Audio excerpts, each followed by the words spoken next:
Now, it's been over a year since the Taliban swung to power in Afghanistan. Lives have changed dramatically for millions of Afghans in that time, politically, economically and socially as well. And our senior reporter, Norris Trent, has witnessed many of those changes firsthand when the Taliban seized power in August last year and more recently for the one-year anniversary of their seizing of power. You're with me now in the studio, Catherine, and thanks for joining us.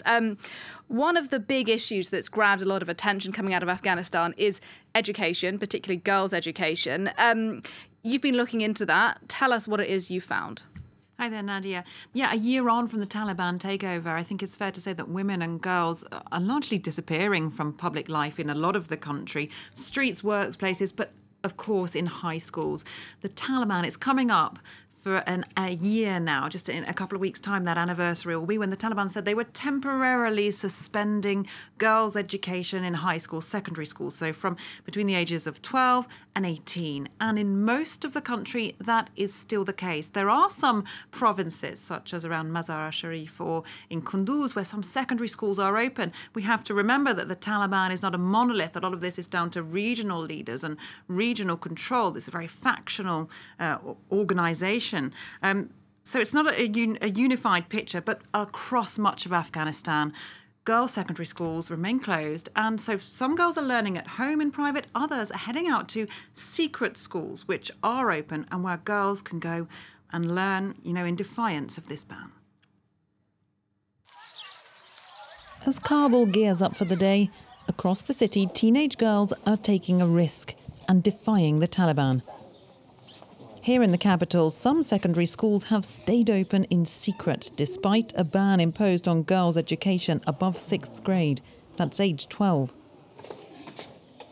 Every weekday, 230 teenage girls dare to make the journey to this school for a few hours of daily classes. We came here always with fear that how will be today, that most of the times we are afraid on the street, on the road, but I don't want to be illiterate. I have a lot of dreams and I have a lot of hopes. I don't want to sit at home because sitting at home is wasting the time.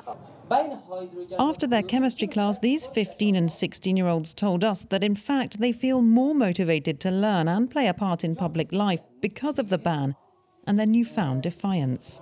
I want to be an economist because nowadays I see our people need to good economy and the economy is become weak. I want to do politics.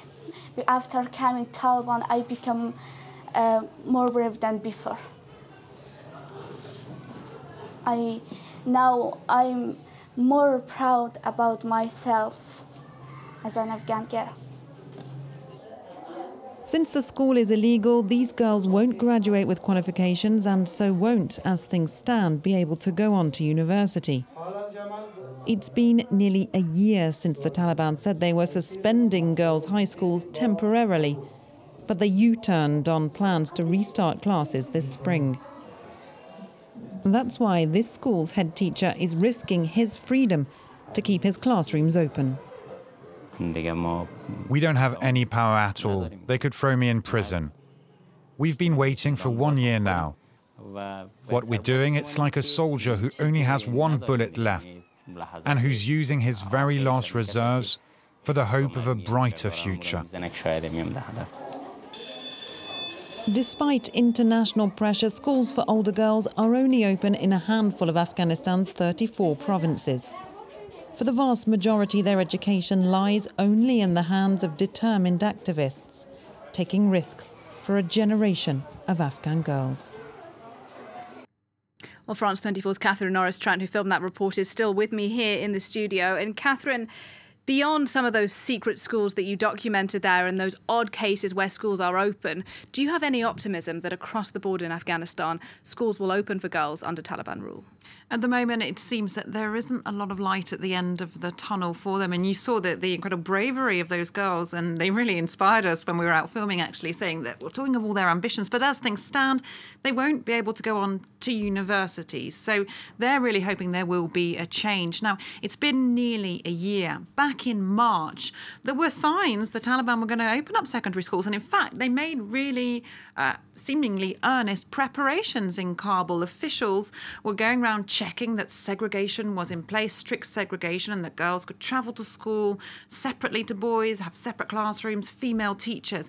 And in fact, some Taliban officials seemed genuinely surprised when, as girls arrived at school, it was announced to them that in fact the Taliban leadership was backtracking on that decision and that they weren't going to be allowed back in the classroom. So some very sad scenes then. And it seems from talking to people in Afghanistan that there are some high-level clerics surrounding, it's said, reported the Afghanistan's supreme leader, who are just opposed to the idea of older girls receiving education in schools. People talk about other influences in the region as well. It's very, very difficult to get confirmation of what exactly is going on in those inner circles, but they seem adamantly opposed to it for a moment, despite all the international pressure. The Taliban have been calling for international recognition. They've been calling for their assets to be unfrozen, and that is being linked in a lot of ways to girls' education. But despite that pressure, for the moment, it doesn't seem that changes are on the horizon, although millions of girls and their families out in the provinces as well are really hoping that that will change. All right, well, thanks very much for your reporting. Norris, Trent, our senior reporter, for us there.